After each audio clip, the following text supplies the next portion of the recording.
मित्रांनो नमस्कार। यापूर्वीच्या काही लेक्चरमध्ये आपण युनिट क्रमांक 1, युनिट क्रमांक 2 आणि युनिट क्रमांक 3 हे पूर्ण केलेले आहेत।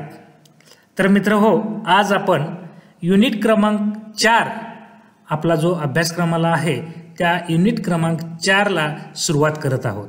आणि मित्रांनो 4 मधील 4.1 जो आहे तो म्हणजे भारतातील सहकारी कायद्याची गरज आणि महत्त्व, need and importance of cooperative laws in India असा हा टॉपिक आहे। आणि या टॉपिक वरती आज आपण सविस्तरपणे चर्चा करणार आहोत। Dear students, in the previous few lecture we have completed unit number 1, unit number 2 and unit number 3. Now we are going to discuss about the unit number 4, and the unit number 4.1 is the need and importance of cooperative laws in India. So friends, let's start with the topic of needs and importance of cooperative laws in India.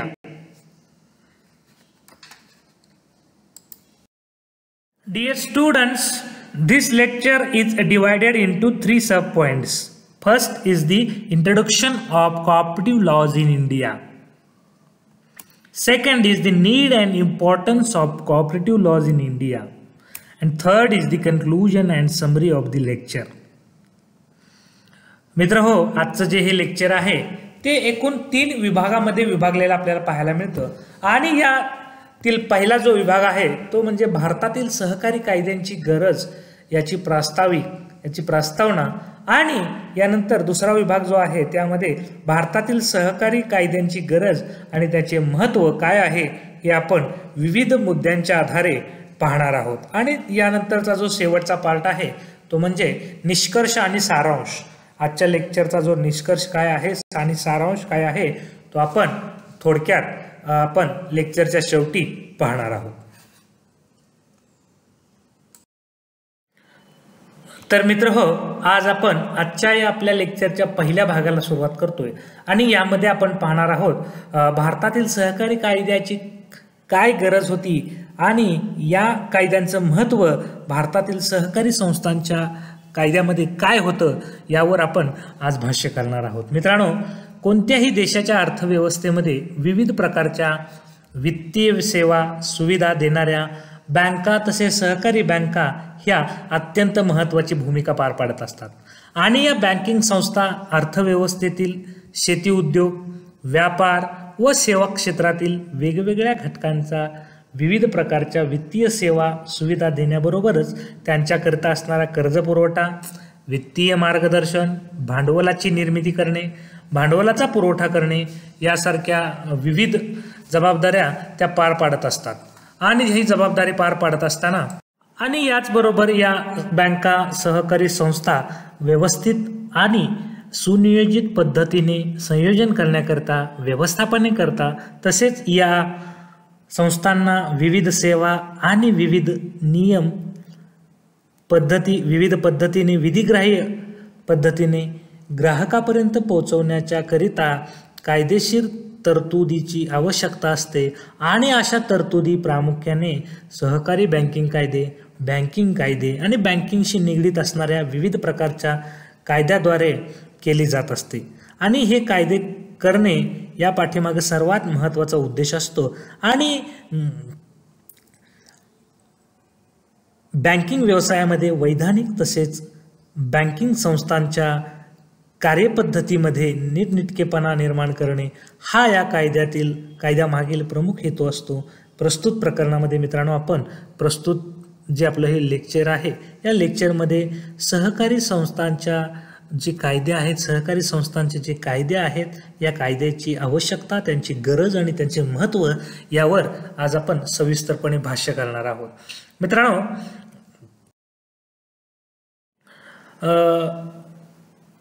विविध प्रकारच्या सेवा संस्थांमध्ये योग्य पद्धतीने कार्यवाही होण्यासाठी व सुनिर्धारित पद्धतीने सेवा सुविधा देण्यासाठी कायदेशीर तरतुदींची आवश्यकता असते।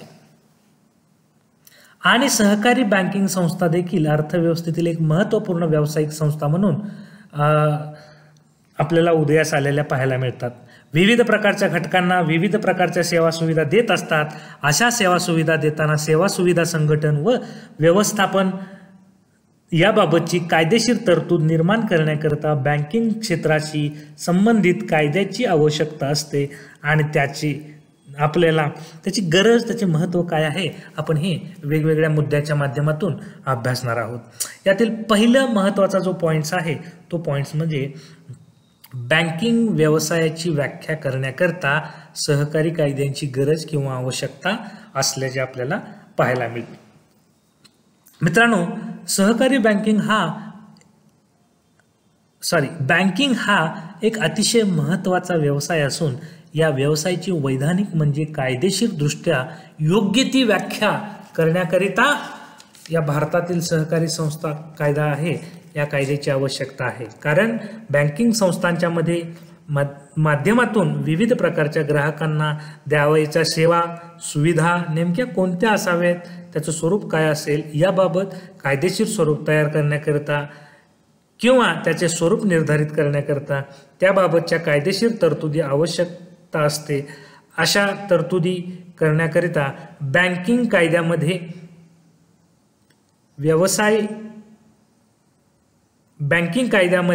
बँकिंग व्यवसाय म्हणजे काय, याचबरोबर बँकिंग संस्था म्हणजे नेमक्या काय, कोणत्या संस्था याबाबतचा उल्लेख, याची व्याख्या डेफिनेशन म्हणजेच व्याख्या सादर केलेल्या असतात. म्हणूनच मित्रांनो, बँकिंग अधिनियम 1949 तसेच रिझर्व्ह बँक कायदा 1934 यांच्यानुसार बँकिंग संस्थांच्या बाबत कायदेशीर तरतुदी यामध्ये आपल्याला केलेल्या दिसून येतात. यामधला दुसरा महत्त्वाचा पॉईंट आहे तो म्हणजे बँकिंग व्यवसायाची कार्यक्षमता ठरवण्यासाठी सुद्धा सहकारी कायद्याची गरज आणि सहकारी कायद्याचं महत्त्व अत्यंत अनन्यसाधारण असल्याचं आपल्याला पाहायला मिळतं. बँकिंग संस्था देशातील वेगवेगळ्या प्रकारच्या ग्राहकांना तसेच विविध प्रकारच्या उद्योग आणि व्यवसायाकरता विविध प्रकारच्या वित्तीय सेवा आणि सुविधा देत असतात. अशा सेवा सुविधा देत असताना त्यांची व्याप्ती ठरवण्याकरता कायदेशीर तरतुदी करणे अत्यंत आवश्यक आहे.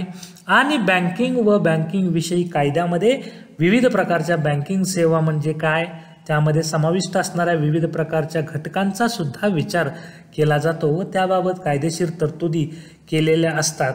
उदाहरणार्थ पैसे हस्तांतर करण्याची सुविधा, त्याचबरोबर ठेवी संकलन, कर्ज पुरवठा यासारख्या विविध प्रकारच्या कार्यामध्ये ज्या घटकांचा समावेश होत असतो अशा सर्व बाबींची तरतूद कायदेशीरदृष्ट्या बँकिंग कायद्यामध्ये करण्यात आलेली असते. उदाहरणार्थ ठेव संकलन कार्याबाबत ज्या ठेवीवर व्याज द्यावयाचे आहे अशा ठेवी, ज्या ठेवीवर व्याज दिले जाणार नाही अशा प्रकारच्या ठेवी नेमक्या कोणत्या आहेत याबाबतची देखील तरतूद कायद्यामध्ये केल्याचे आपल्याला दिसून येते.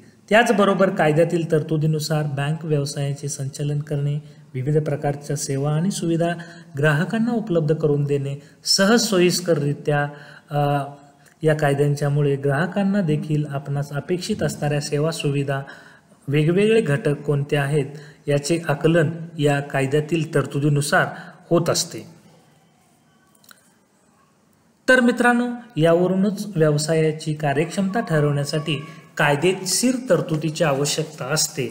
म्हणूनच बँकिंग व्यवसायाची कार्यक्षमता ठरवणे हा एक अत्यंत महत्त्वाची गरज या सहकारी संस्थांच्या कायद्यामध्ये आपल्याला पाहायला मिळते. यानंतरचा तिसरा जो मुद्दा आहे तो मित्रांनो, ग्राहक व बँक अधिकाऱ्यांच्या कार्यकक्षा निर्धारित करणे. ज्या बँकिंग संस्थांमध्ये प्रामुख्यानं बँकिंग सेवांच्या वतीने सेवा आणि सुविधा देणाऱ्या विविध प्रकारचे अधिकारी व प्रशासकीय सेवक, तर दुसऱ्या बाजूस विविध प्रकारच्या बँकिंग सेवा व प्रत्यक्ष वापर करणारे बँक ग्राहक तसेच बँकेचे ठेवीदार, कर्जदार यासारख्या घटकांचा समावेश असतो. तर प्रत्येक घटकाच्या काही महत्त्वाच्या जबाबदाऱ्या व त्यांचे अधिकार देण्यात आलेले आहेत. अर्थातच असे अधिकार व त्या जबाबदाऱ्या वैधानिकदृष्ट्या निर्धारित करून त्या देण्याची आवश्यकता असते.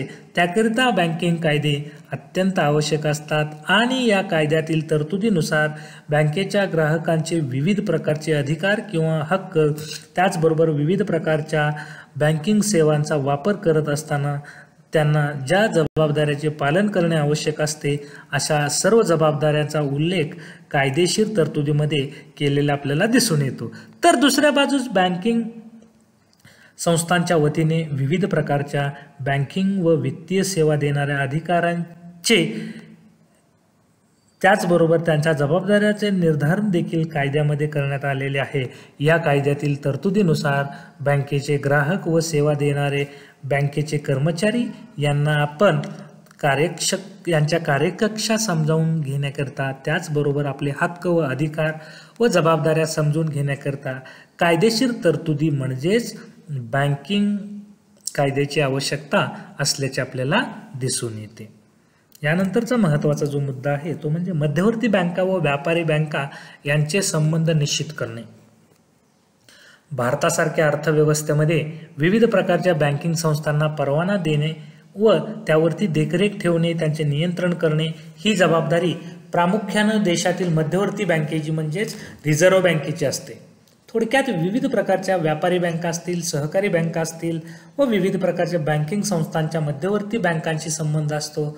या प्रामुख्याने नियंत्रण करायचे असतात. म्हणजेच मध्यवर्ती बँक ही सर्व बँकाची नियंत्रण संस्था असते, असे त्यांना परवानगी देणारी महत्त्वाची संस्था असते. तथापि याबाबत कायदेशीर तरतुदीची आवश्यकता असते आणि याचे एक महत्त्वाचे कारण जोपर्यंत कायदेशीर तरतुदीनुसार मध्यवर्ती बँकांचे अधिकार प्राप्त होत नाहीत तोपर्यंत नियंत्रण व व्यवस्थापन करणे ही एक महत्त्वाची बाब आपल्याला पाहायला मिळते. नियंत्रणाचे अधिकार निर्धारण करण्याकरता या नियंत्रणासाठी आवश्यक ते कायदे करण्याची आवश्यकता आपल्याला पाहायला मिळते. आणि त्याचबरोबर रिझर्व्ह बँकेचा कायदा 1934 या 1934च्या नुसार रिझर्व्ह बँकेला नियंत्रणाचे अधिकार प्राप्त झालेले आहेत. यानुसार देशातील विविध प्रकारच्या बँकिंग संस्थांचे अनुपालन करणे आणि दिलेल्या निर्देशानुसार कार्य करणे हे अत्यंत गरजेचे ठरतं. यानंतर मित्रांनो महत्त्वाचा आहे तो म्हणजे बँकिंग व्यवसायामध्ये आदर्श प्रथा निर्माण करणे.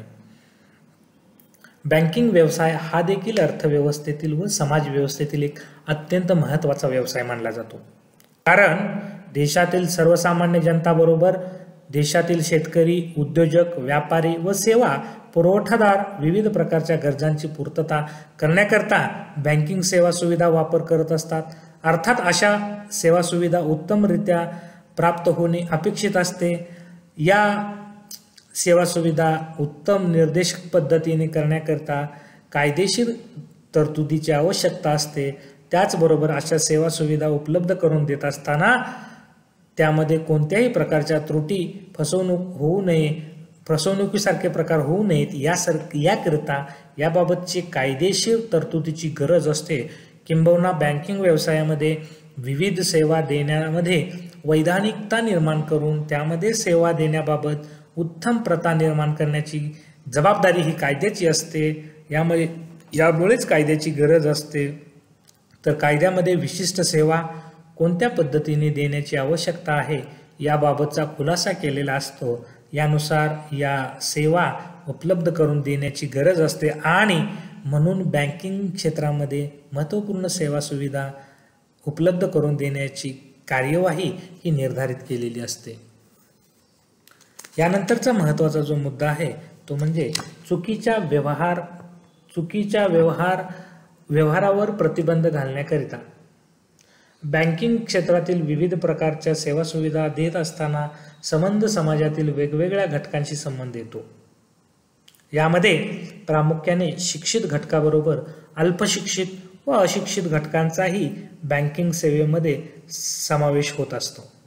व्यक्तीकडून अशा सेवा सुविधांचा उपयोग अल्पशिक्षित किंवा अशिक्षित लोकांना फसवण्याकरिता, त्यांचे आर्थिक नुकसान करण्याकरिता, त्याचबरोबर वेगवेगळ्या प्रकारच्या फसवणुकी करण्यासाठी याचा शक्यता वर्तवली जाते. असे प्रकार घडू नये म्हणून विहित व्यवहार कोणते याबाबतचा कायदेशीर खुलासा आवश्यक असतो आणि तो बँकिंग व संबंधित कायद्यामधून काढण्यात आलेला दिसून येतो. तसेच चुकीच्या व्यवहार करणाऱ्या व्यक्तीस कायदेशीर शिक्षा करणे, त्यास वित्तीय दंड करणे याबाबतच्या तरतुदी देखील बँकिंग कायद्यामध्ये महत्त्वाचा भाग असतात. उदाहरणार्थ खात्यामधील शिल्लक रक्कम नसताना धनादेश जारी करणे. त्याचबरोबर ही एक चुकीची बाब असून असे करणाऱ्या व्यक्तीस कायदेशीर शिक्षा किंवा दंडात्मक शिक्षेची तरतूद आपल्याला कायद्यामध्ये करण्यात आलेली आहे. अशा प्रकारच्या व्यवहार करणाऱ्यावर आपोआप प्रतिबंध निर्माण होतात किंवा त्यांचे नियंत्रण करण्यासाठी कायदेशीर तरतुदीचा उपयोग आपल्याला होत असतो. यानंतरचा महत्त्वाचा जो मुद्दा आहे तो म्हणजे तंटे किंवा विवाद सोडवण्याची व्यवस्था निर्माण करण्यासाठी. बँकिंग क्षेत्रामध्ये विविध प्रकारच्या सेवा देत असताना ग्राहक व बँक कर्मचारी, ग्राहक व बँकिंग संस्था यामध्ये काही वेळेस मतभेद होण्याची शक्यता असते आणि त्यातून विविध प्रकारचे तंटे विवाद निर्माण होत असतात. असे तंटे किंवा विवाद मिटवण्याकरिता त्यामधून योग्य तो कायदेशीर मार्ग काढण्याकरता बँकिंग कायद्याची आवश्यकता असते. बँकिंग सेवा देताना विविध प्रकारच्या समस्या निर्माण होत असतात आणि या समस्यांची विधिग्राह्य मार्गाने सोडवणूक करण्याकरिता कायद्यातील तरतुदी उपयुक्त ठरत असतात आणि त्याचबरोबर अशा प्रकारच्या वादविवाद मिटवण्यासाठी कायद्यातील तरतुदी या आधारभूत म्हणून उपयुक्त ठरत असतात. म्हणूनच सहकारी कायद्यांची गरज आपल्याला पाहायला मिळते.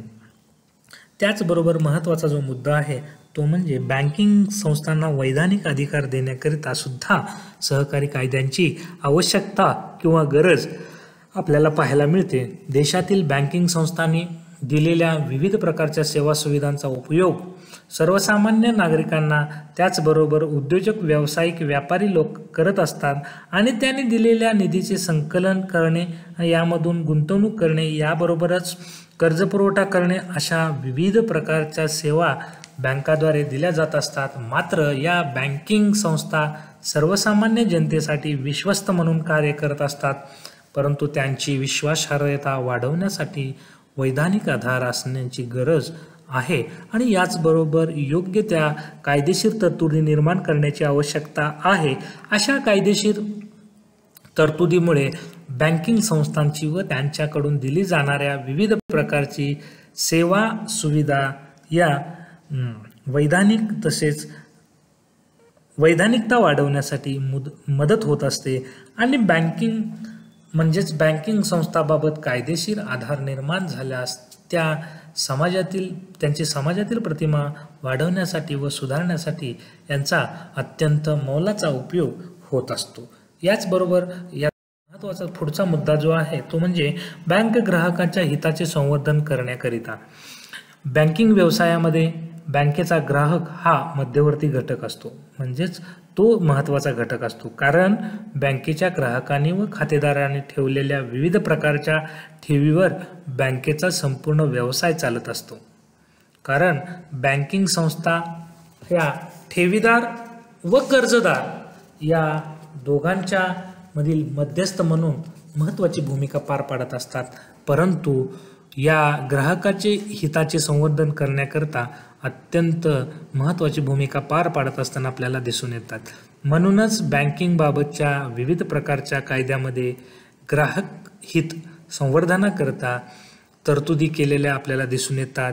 विविध बँकांच्याकडून बँक ग्राहकाची फसवणूक होऊ नये व त्यांना योग्य प्रकारच्या सेवा आणि सुविधा पुरवल्या जाव्यात याकरिता बँकिंग विषयक कायदे हे योग्य ते निर्देश करत असतात आणि त्यानुसार बँकिंग संस्थांच्या कोणत्याही कार्यामुळे ॲक्टिव्हिटीमुळे बँकेचे ठेवीदार, कर्जदार, बँकेचे भागधारक किंवा इतर विविध प्रकारचे बँकेचे ग्राहक यांचे कोणत्याही प्रकारचे नुकसान होणार नाही, म्हणजेच त्यांच्या हितास बाधा येणार नाही अशा प्रकारची व्यवस्था निर्माण करण्याकरिता व बँकिंग संस्थांचे कार्य नियंत्रण करण्याकरिता कायदेशीर तरतुदी आवश्यक असतात आणि त्यामुळेच ही महत्त्वाची जबाबदारी ही ग्राहकांच्या हिताचे संवर्धन करणे हे सहकारी कायद्याची गरज आपल्याला पाहायला मिळते. त्याचबरोबर पुढचा जो मुद्दा आहे तो म्हणजे बँकांचे संघटन निर्धारित करण्याकरिता. बँकिंग संस्थांच्या योग्य व्यवस्थापन व परिचालनाकरिता बँकेचे संघटन अत्यंत आवश्यक असते. तथापि संघटनाचे स्वरूप हे कायद्याने निर्धारित करून देणे हे अत्यंत आवश्यक असते. बँकिंग संस्थांच्या प्रकारानुसार याचे व्यवस्थापन संचालक मंडळाबरोबरच विविध प्रकारच्या अधिकार मंडळ व यामधील सदस्य यांच्या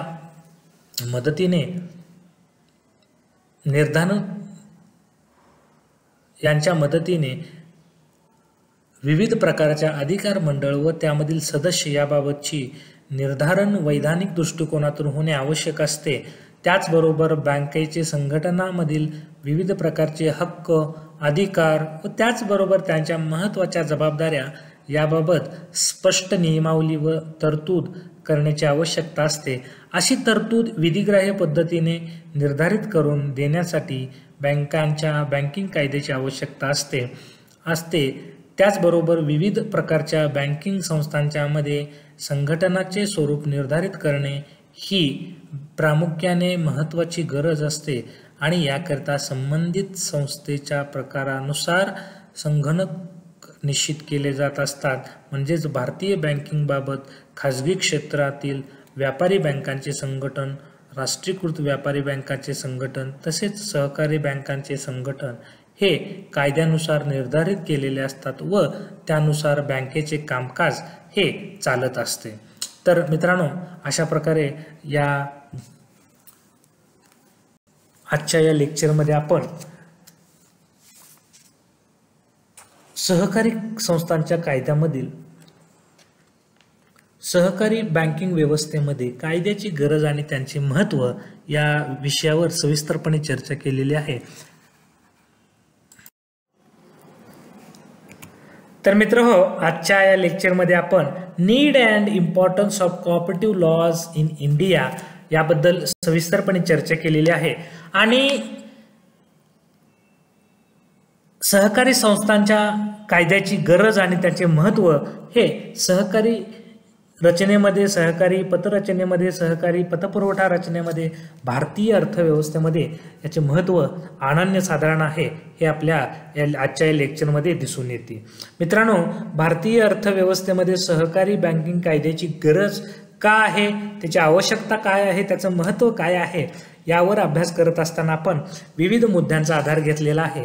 त्यामध्ये बँकिंग व्यवसायाची व्याख्या करण्याकरिता, बँकिंग व्यवसायाची कार्यकक्षा ठरवण्याकरिता, बँक व बँक ग्राहकांच्या अधिकाऱ्यांच्या कार्यकक्षा निर्धारित करण्याकरिता, मध्यवर्ती बँक व व्यापारी बँक यांचे संबंध निश्चित करण्याकरिता, त्याचबरोबर बँकिंग व्यवस्थापनामध्ये उत्तम प्रथा निर्माण करण्याकरिता, चुकीच्या व्यवहारावर प्रतिबंध घालण्याकरिता, तंटे व विवाद सोडवण्याची व्यवस्था निर्माण करण्याकरिता, त्याचबरोबर बँकिंग संस्था व वैधानिक आधार देण्याकरिता, बँकांच्या ग्राहकांचे हिताचे रक्षण करण्याकरिता, त्याचबरोबर बँकांचे संघटन निर्धारित करण्याकरिता अशा वेगवेगळ्या मुद्द्यांच्या आधारे भारतामध्ये सहकारी संस्थांच्या कायद्यांची काय गरज आहे, सहकारी संस्थांचे काय महत्त्व आहे हे आजच्या या लेक्चरमध्ये आपण सविस्तरपणे पाहिलेलं आहे. Dear students, if you any doubt, any queries, any questions of the today's lecture regarding today's lecture, please ask freely. If you don't mind, friends, I will definitely try to solve your queries, your questions, your doubts regarding the today's lecture. Friends, मित्र हो, आपल्या मनामध्ये आजच्या या लेक्चरबद्दल काही doubt असतील, काही शंका असतील, काही क्युरीज असतील तर तुम्ही अगदी मनमोकळेपणानं मला विचारा. त्या प्रश्नाची उत्तरं देण्याचा मी 100% प्रयत्न करीन. मित्र हो, शंका विचारणं हे अगदी रास्त आहे आणि आपण शंका विचारल्या पाहिजेत तरच आपल्या मनामधला डाऊट क्लिअर होत असतो. म्हणून आपण मला कमेंट बॉक्समध्ये सुद्धा शंका विचारू शकता, व्हॉट्सअप नंबरवरती सुद्धा मला शंका विचारू शकता. या शंकांचं निरसन करण्याची सर्वस्वी जबाबदारी माझी आहे. तर मित्र हो, अशा प्रकारे या आजच्या या सविस्तर चर्चेअंती आज आपण इथेच थांबतोय. धन्यवाद. थँक्यू.